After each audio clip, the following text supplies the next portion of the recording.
All right, thanks for joining us. If you just tune in, you're watching the AM show here on Joy News. You missed the AM News with Mapito Sibidi, but you made it in good time for the review. Benjamin is here. We're going to take you through the newspapers. We'll touch base online as well. And you watched the U.S. debates. You've promised us highlights. Yes, I watched snippets of it. This was somewhat cleaner compared to the first one. Some positives from there, but a lot to take away when it comes to the fact that Biden, there were so many points made by Trump that he could have responded to, and he just didn't. He let Trump off the hook. So you would see that for most people, Biden might not be as charismatic as Barack Hussein Obama, but it's like choosing between two evils. And it appears those who are sitting on the fence when it comes to voting the final debates in the U.S. I've got the Ghanaian Times, the Publisher, the Finder, the Daily Statesman, the Daily Dispatch, the Daily Guide. What do you have? The Daily Graphic, the Republic Press, the Custodian, then there's the Ghanaian Observer, and then the Business and Financial Times as well, on my end. Okay, let's start with the Ghanaian Times newspaper then. On the front page, 2019 Auditor General's report, 4,659 bags of fertilizer missing in the Bono region. The Auditor General tasked Agric Ministry to recover them. Details of that story is in the center spread of the paper today. So a review of records within the Ministry of Agriculture's Municipal Agricultural Directorate in Sunyai revealed that 4,000, the amounts of fertilizers had disappeared from the stores where they were kept. A lot more details if you read the story. Government to establish National Development Bank next January. Sanitation Ministry begins emergency refuse clearing projects in Duaya Nkwanta. Ballots without bullets campaign launched in Accra. We have a more detailed conversation here on our show with the different strategies that the Small Arms Commission is devising. So if you have an illegal weapon, you can give it out without prosecution. In some cases, they could even give you money. On the back page, Canada donates 30-seater buses to agric colleges. Ghana records 12 new polio cases, and the 12 make it a total of 31 circulating vaccine-derived polio virus type 2 since the outbreak of the disease was declared in August 2019. That's it for the Ghanaian Times. Ben? Let's quickly move on to the Daily Graphic. It says Ghana ready for African Continental Free Trade Area. That's according to our Trades Minister, Alan Tremanting. Maritime Authority tackles insecurity in Ghana's waters.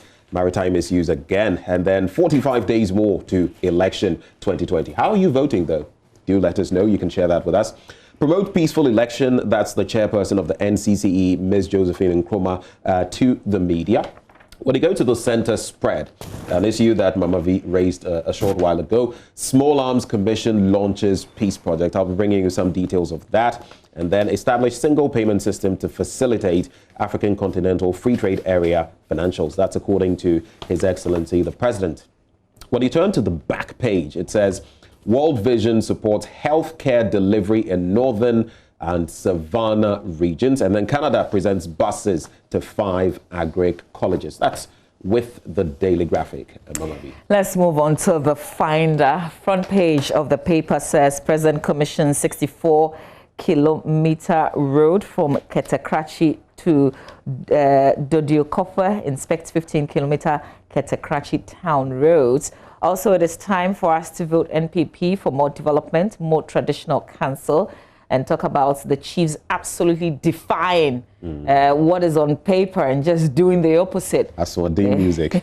They've come all out this time around, and we seem to be tired of talking about it. Delayed seed funds already released, according to Cocoa Board. Etiwa East MP targets 85% of votes, outlines achievement of MPP. No mammogram in northern Ghana for breast cancer care, and Melcom donates hygiene facilities to 3 schools. That's what you find when you grab the Finder newspaper by way of what's on the front page. Let's move on to the Republic Press. It says Nigeria's SARS protests horror over shootings in Lagos. Then Bui gets center to provide science, technology and robotic education.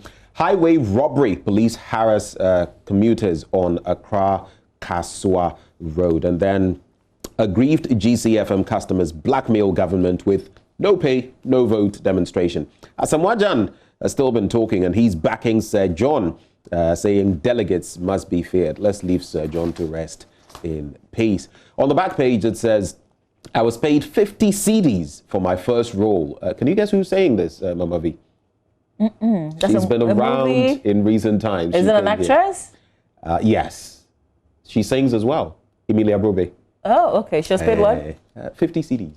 Okay. But of course, it depends on the time, because 50 cedis, my first salary was 50 cedis, so I can relate. Come to think of it, I just remembered and of course, some of us were in secondary school, not senior high school. I just remembered some figures from our school fees back then, and it's all beginning to make sense.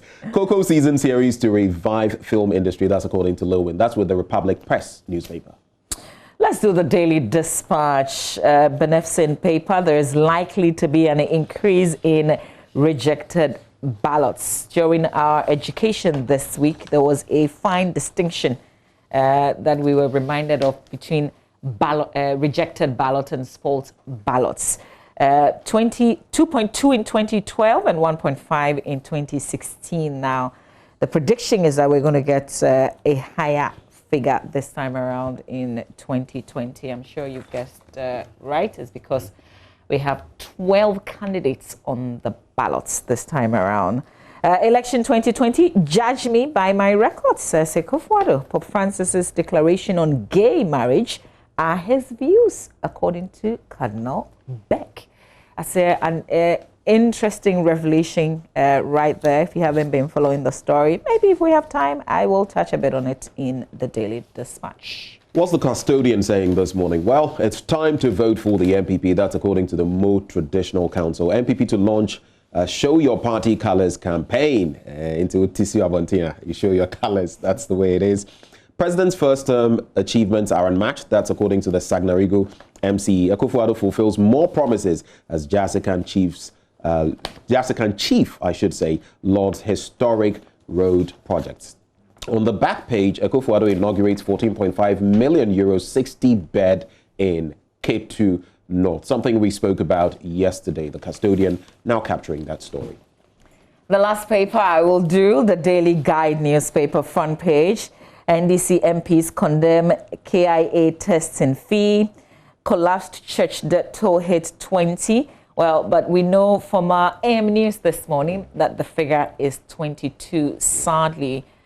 Though what is most difficult is the fact that they don't even have an appreciation of the structure. So they can't tell what is beneath, how to even find their way there. They just have to wait and be clearing the rubble, and hopefully they can find, those who've been trapped under there. It's day 4 today, by the way, and they've recovered 22, sadly. I'm not done. Just it's pretty worrying. There's a 7th arrest over the NPP MP killing. The number now is 7. I think on Wednesday, those who appeared in courts were remanded. So this is the 7th person who's been arrested. It says another person suspected to be involved in the gruesome killing of Kwanzaa Hayford has been arrested by the police. It brings to 7 the number of the all-male suspects rounded up by the police since the high-profile murder in the Central Region. We appreciate the speed that they are, they seem to be getting the suspects, and it's our hope and prayer that they would pay the same kind of attention, to all other cases as well. There are other stories in the paper you can grab. And all other cases. Ahmed Hussein Swale is there. The lady who used to work with, I think, the Ghana ports. All of those people are there. We want to see some action as far as those ones are concerned as well. All lives matter. The Ghanaian Observer, election 2020, Akufo-Addo deserves 4 more years. That's according to Sammy Awuku. Excellent Ghana petitions the Office of the Special Prosecutor and the Police CID find out what exactly they are petitioning over. Then when you go to the back page, it says Shaka raves about important party. And Granit Xhaka has been raving about the qualities new signing Thomas Partey will bring into Mikel Arteta's Arsenal team. Newcastle leave out Achu our very own from Premier League squad. And then Man United warned Mason Greenwood about behavior. He's not been sticking to time in recent times, and he's been frolicking. Let me leave it that way. Young man, excited, making lots of cash, and, well, he must manage his freedom. But the final one I'll do, the Business and Financial Times Online, actually the paper, Akufo-Addo will leave a housing legacy. That's according to Oforiatta. Dump sites will be used as recreational centers. Then Petroleum Hub Development Corporation coming as Parliament passes bill. On the back page, we are ready to support workers' access housing. And that's according to Stanbic. And finally, Ghana Link Customs begin refresher training of stakeholders on ICOMs. So I guess we can delve into some of the major stories now. Yeah. Are we kickstarting with the Ghanaian Times moment? Yes, and on page 3, this accident occurred whilst we were still on our show yesterday in the morning. As soon as we wrapped up, I was getting a lot more details. This Anya accident, and when it happened, I guess social media travels faster these days, so there were all sorts of people saying all the drivers of the vehicles involved in the accident had died, but thank God that's not exactly the story. And it says one person died, another in critical condition after an accident involving 2 motorbikes and about 7 other vehicles occurred at the Anya School Junction at Awoshi in Accra yesterday. Initially, when the reports started trickling in, we were told that the traffic lights there were not working, but apparently that's not the case. Traffic lights were absolutely working. In fact, the vehicles involved in the accident, the 6 others, had actually stopped for the red lights. There was this truck that had failed its brakes, just ran into the bikes and into the vehicles as well. There are many others injured, but there's one person who's died in this accident. So the account is here. There's also another story on page 3 that I find very, I don't know whether to use interesting or revealing. I'm not sure, but Judicial Service rejects Ghana Web's apology. And you remember the judge in the Canada Japan case at the High Court? There were reports apparently that he had been transferred to, was it somewhere in Ho or some other place? Yes. Not sure. And the Judicial Service disputed this claim and asked the Ghana Web to apologize for that. Ghana Web apparently did. They reviewed the story online and apologized. Now, Judicial Service writes back to them and says, no, the damage you caused, the apology didn't correct that.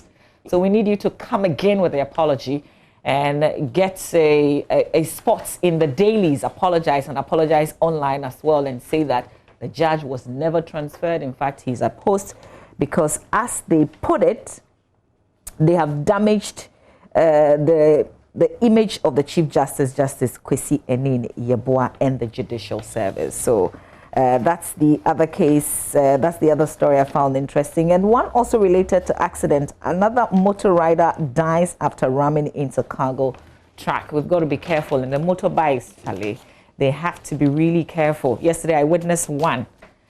They're always trying to find a quicker way to make it out. And oftentimes, I'll tell you what, there was a time I was driving, and if it weren't for being a cautious driver, I would have killed one of them flat. And guess what? The person was actually trying to overtake me to my right when the person had seen me signal to my right. And so if I had not been cautious, so I now had to park, he gave me a bit of a fender bender. I had to park, try to, when everyone there noticed that it wasn't my fault, but this is a human life. So, yeah. I mean, they feel like Superman sometimes because it's as if the cars don't even matter. And the trucks, because I think this week alone, we've seen 2 trucks that have filled their brakes. And when they break down, this issue is coming back. Yeah. You can't fix the vehicles in the middle of the road. It has to be towed away. It has to be fixed somewhere else. And as soon as the vehicle breaks down, we have to carry it out of the road. I know that we had a law. There was all the talks. It was withdrawn. And then we're back to this issue. And we haven't resolved it. It says a lot about our maintenance culture, right? Yeah, absolutely. Do we even have one? I don't know. Let's ask people the DVLA. Wait till their cars break down before they start thinking when. Anyway. I think the commercial vehicles would, maybe more of the corporates. Indeed, but I know a lot of people with their own private vehicles. They wouldn't bother until they saw a sign. Yeah. If you're locked up somewhere, if your car decides not to move in some corner somewhere, then you change. Betty. Yeah. But any other stories? Well, I'll do two very quickly from the Daily Graphic. Promote peaceful election, NCCE to the media. We're sitting on pins and needles every time we go to elections. And I think it's high time as a people we did more to guarantee peace in this country. But the chairman of the NCCE, Ms. Josephine Nkrumah, has urged the media to maintain a high level of professionalism and ethics in the coverage of political activities as the country prepares for this year's elections. She said beyond giving fair coverage and equitable access to the 12 presidential candidates on the ballot, the media must ensure accuracy, objectivity, impartiality, and more. I guess it's a tall order, but we must walk the fine line. Yeah, we must, but those who also have to give us the information must be available. Right. You get it? Right. Because if you keep holding back, then people will be forced to, because if they have a one-sided story, they'll say, okay, let me put it out there. If they are mindful, they will come and give a reaction, by which time, if it's an untrue story, then it's already done the damage. Yeah, so we have to have a responsive, another side, which is the side of the states that is more proactive and give information. Yeah. And information is so important because I always say Rwanda, it took a few people disseminating the wrong information, what we now call fake news, and it led to disaster. But maybe just to quote our pick from what she said, do not fan violence so that we can all enjoy the fruits of our collective effort at enhancing peaceful elections. So let's all keep that in mind. But speaking of drones, I've heard a lot of talk about drones in recent times, and even Prophet Odro, that pastor, has been talking about how we're wasting money supposedly on the health ones, the zipline ones. But here we are with drones again. I don't know, I wanted to pick your brains on this. It says ECG to deploy drones for operations, and the Electricity Company of Ghana has taken delivery of 15 drones to provide effective monitoring and auditing of the company's networks to ensure more efficient services to clients in line with modern trends. And I'm just thinking, another drone dispatch. Let's see how it goes. Well, if they've determined that there is a need and this is going to solve a certain problem, then I'm with them. I don't have a problem with determining the need. I have a problem with the delivery. Whether we'll actually get, because I don't know exactly how much is being expended on this entire enterprise. But if you even look at the size of the drones, you'd realize that these are high-tech, likely very exorbitantly priced drones. We're just praying that in the end we get value for money. If each institution, you know how our state enterprises and corporations and all of that, practically maybe 70, 80, 90% of them, they don't deliver anything back to the kitty of the country. So more accountability needed for us to get the best out of these institutions. We had drones monitoring the Galamsey, didn't we? We had some of them. Yeah, but interestingly, setup. Look at how that has turned out. Yeah, that's what I was going to say. Our water bed, everything is a mess. So that's it for the Daily Graphic, Mama V. Okay. All right, we're just going to go online because I want us to spend a bit of time with you telling us about the debate in the U.S. So let's do myjoyonline.com.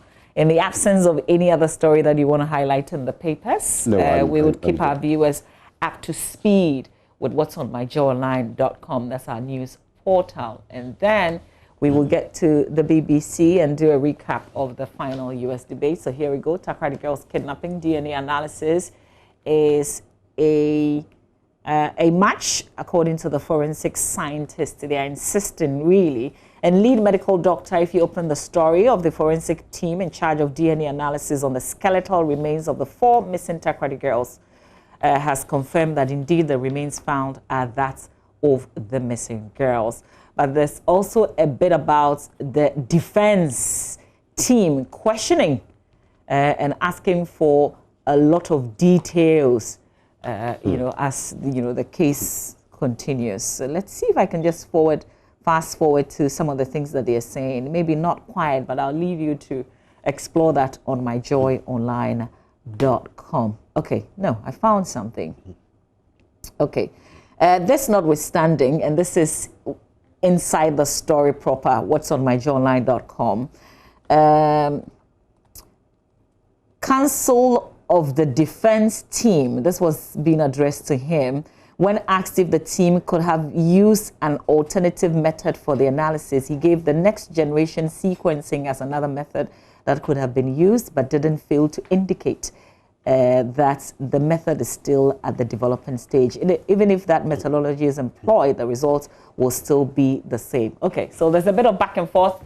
You can find that when you read the story in detail and appreciate that.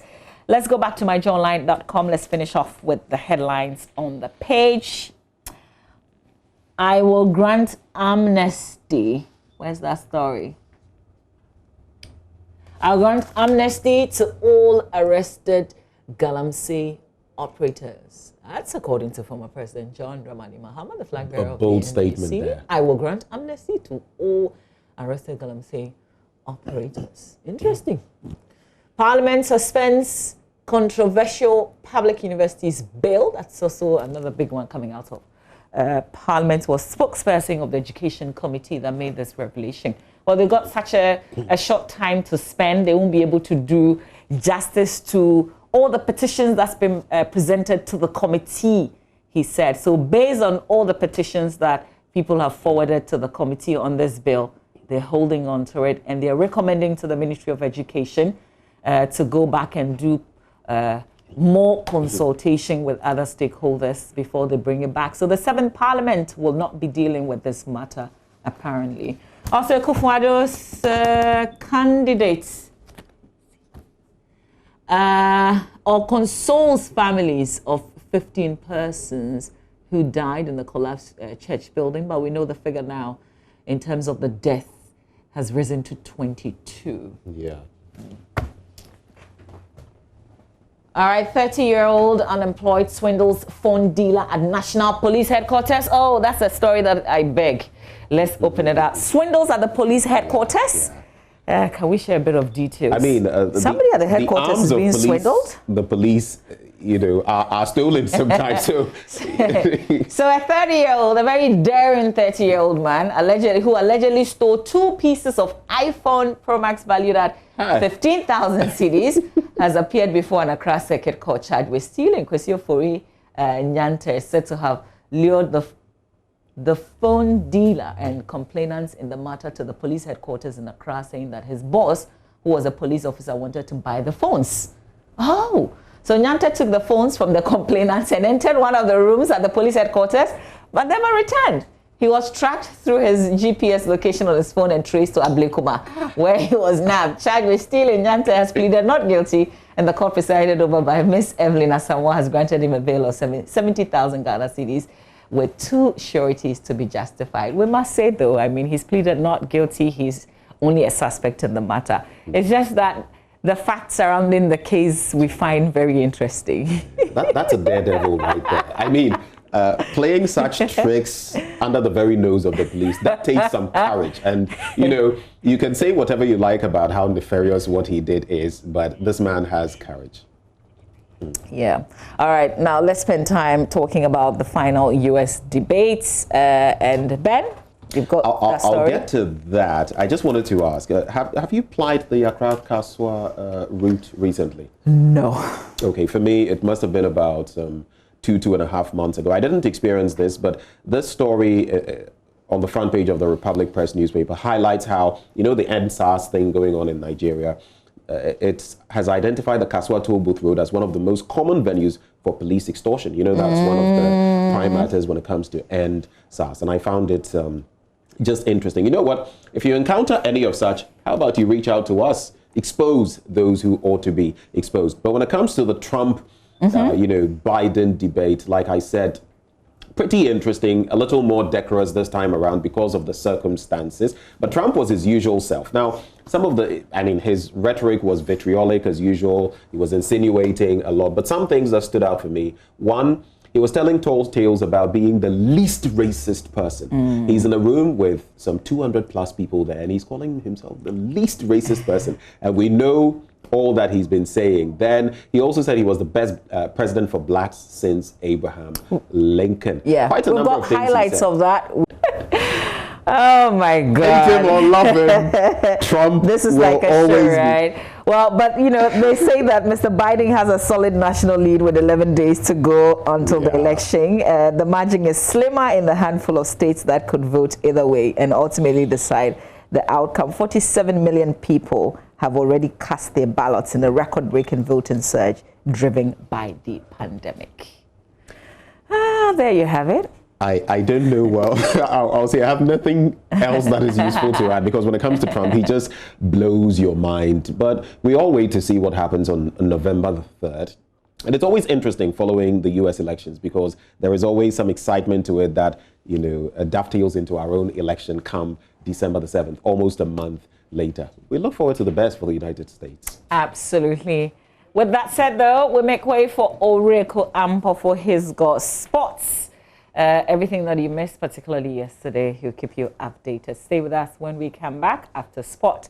We'll talk about the illegal arms in the system. We will put the spotlight also on some hot spots that's been identified going into the 2020 elections. Stay with us.